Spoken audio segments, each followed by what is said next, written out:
Isang bagong pagkakataon ang bubuksan ng noontime program na It's Showtime para sa mga kabataang nangangarap maging susunod na P-pop sensation. Sa kanilang bagong segment na pinamagatang Ikaw na ba ang hinahanap? Opisyal nang sisimula ng paghahanap ng mga potensyal na miyembro ng isang bagong P-pop boy group. Agad na nakakuha ng atensyon ng online ang anunsyo dahil sa patuloy na paglakas ng P-pop industry sa bansa. Marami ang na-excite sa posibilidad na may panibagong grupong susunod sa yapak ng ilan sa mga matagumpay na P-pop group na kasalukuyang namamayagpag sa local music scene. Ayon sa teaser ng programa, bukas ang audition para sa mga lalaking may talento sa pagkanta, pagsayaw at pag-perform.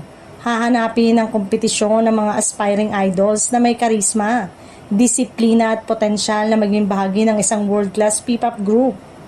Inaasang magkakaroon ng iba't ibang audition rounds, workshops at performance challenges na susubok hindi lamang sa talento ng mga kalahok, kundi maging sa kanilang determinasyon at kakayanang makapagbigay bilang isang grupo.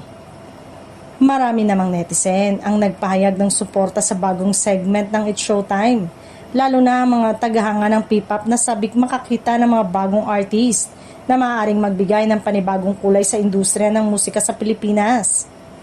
Habang hindi pa inilalabas ang kumpletong detalye ng kompetisyon, siguradong tututukan ng mga manonood ang magiging paglalakbay ng mga aspiring performers. Ang tanong ngayon ng marami, ikaw na nga ba ang hinahanap na susunod na P-pop star?